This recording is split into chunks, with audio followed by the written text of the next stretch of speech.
Ya teman-teman semua, balik lagi di KPN News, masih membahas kasus Subang.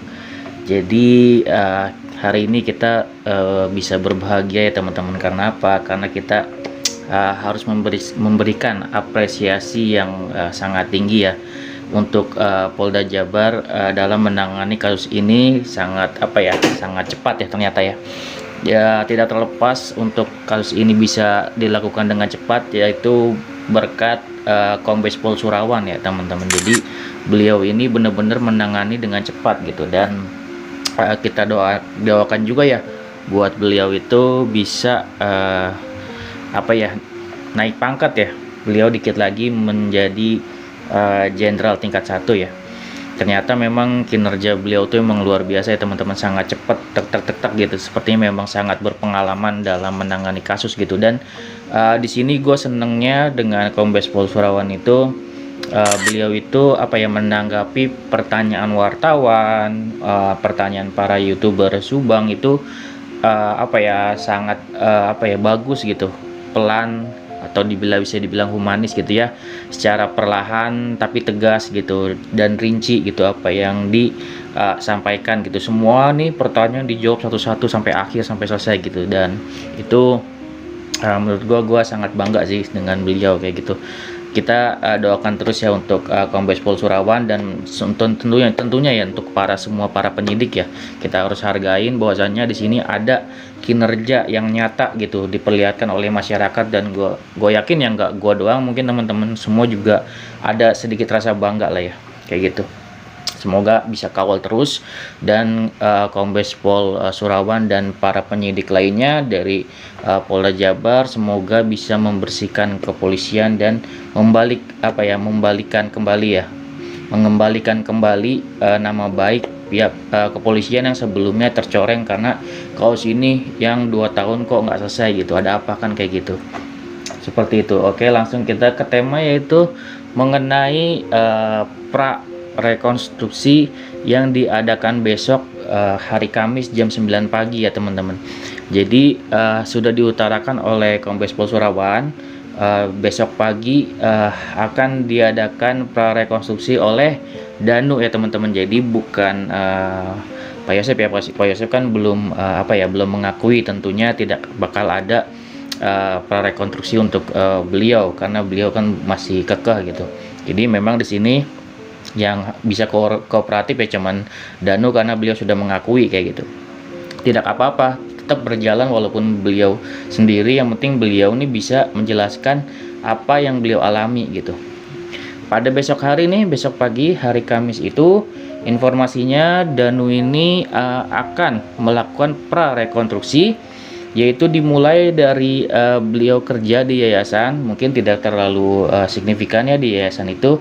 Mulai dari yayasan beliau itu selesai bekerja, nanti akan diteruskan di warnet. Nah, mulai di warnet ini yang terpenting ya 3 lokasi, yaitu warnet, pecel lele, dan TKP. Jadi kondisinya setelah mungkin ya bekerja, beliau selesai bekerja, nggak tahu dia pulang dulu atau kayak gimana. Tentunya di sini dilanjutkan ke warnet ya. Warnet, setelah ke warnet itu disinilah pertemuan Danu dengan Pak Yosep gitu. Jadi Pak Yosep itu mendatangi Danu di warnet, kemudian diajaklah Pak Yosep mengajak Danu ke pecel lele ya, warung pecel lele. Tentunya nih pasti gue yakin warung pecel lelenya ini juga kemarin udah dipersiapin ya, udah disetting untuk prarekonstruksi besok lah kayak gitu, seperti itu. Untuk segera prarekonstruksi kayak gitu ya, udah diminta pasti. Setelah itu kan ada obrolan kan kayak gitu, mungkin nanti ada pihak kepolisian yang memeragakan sebagai Pak Yosep, mungkin seperti itu gitu ya. Jadi atas instruksi dari Danu seperti apa kan kayak gitu.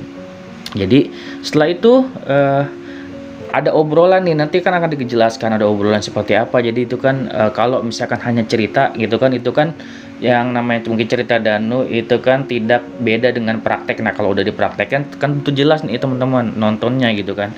Kalau udah dipraktekin seperti apa Pak Yosep gitu kan, terus seperti apa Danu ngelakuin hal apa yang dibicarain kan kayak gitu. Itu jelas semuanya. Nah, dari situ kan action dah nih, mulai dari pecel lele tersebut. Ini kan perencanaan nih, perencanaan dari Pak Yosep meminta bantuan kepada Danu. Nah, akhirnya dilaksanakanlah gitu kan di TKP kan kayak gitu. Ini urut banget ya, sudah urut banget. Bakal besok nih kalau misalkan teman-teman masih bertanya, kok prarekonstruksi seperti itu Bang kayak kemarin, jadi sebenarnya tetap ya kemarin itu Danu itu tetap melakukan prarekonstruksi, tapi memang secara tertutup hanya di dalam gitu teman-teman. Kalau untuk yang pada saat olah TKP kan kayak gitu. Kenapa Bang prarekonstruksi terus gitu? Rekonstruksinya kapan Bang kan gitu? Rekonstruksi akan terjadi kalau misalkan dari semua tersangka sudah mengaku atau sudah terbukti bersalah teman-teman. Jadi semuanya sudah terbukti bersalah dan berkumpul semuanya mempraktekkan akan kejadian tersebut secara bersamaan, itu namanya rekonstruksi. Namun di sini akan terus-menerus melakukan prarekonstruksi kalau yang lain belum gitu teman-teman. Jadi seperti itu kondisinya ya.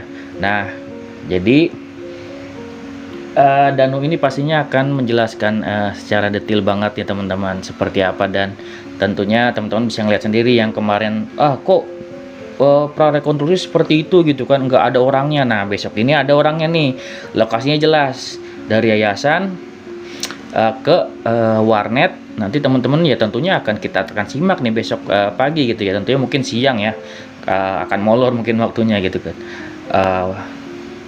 Kita akan lihat banget nih Danu berada di yayasan, kemudian Danu berada di warnet, Danu berada di pecel lele, kemudian Danu berada di TKP. Ini benar-benar dipraktekin teman-teman, bukan hanya sekedar mungkin kayak kemarin ada di dalam TKP doang. Ini benar-benar kita bisa nonton besok kayak gitu.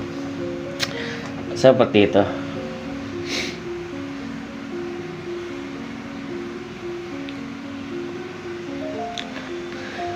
Jadi kesimpulannya di sini buat teman-teman yang masih mungkin mengharapkan Pak Yosep kehadirannya gitu dipertanyakan terus kan oleh masyarakat.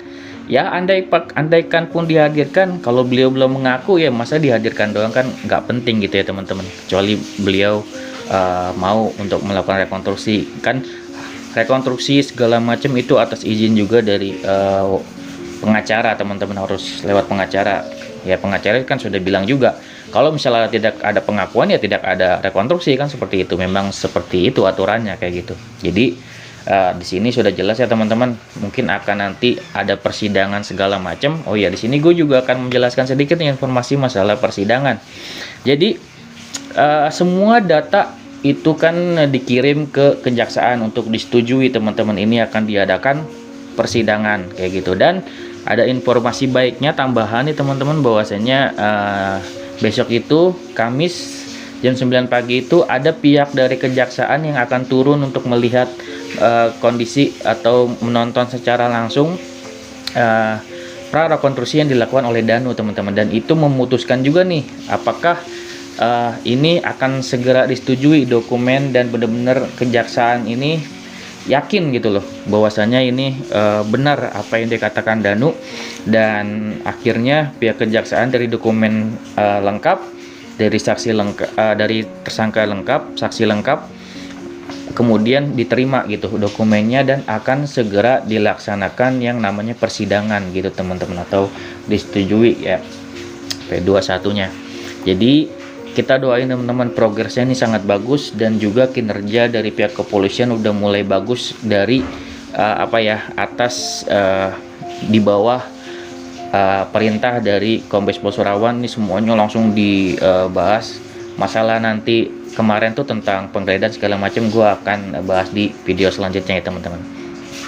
Oke, segitu aja informasinya. Kamis jam 9 pagi teman-teman, jangan kemana-mana besok ya. Kita langsung nonton bersama-sama gimana Danu bisa memperagakan semuanya.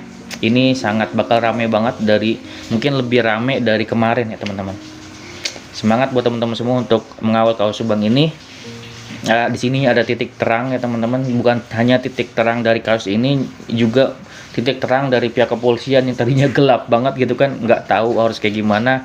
Ada oknum-oknum yang melindungi. Ada semuanya sudah diberantas teman-teman, semuanya sudah diperiksa, dan kita akan bahas satu persatu ya teman-teman. Segitu aja video dari gua, semoga bermanfaat. Assalamualaikum warahmatullahi wabarakatuh. See you next video teman-teman. Jangan lupa komen-komen.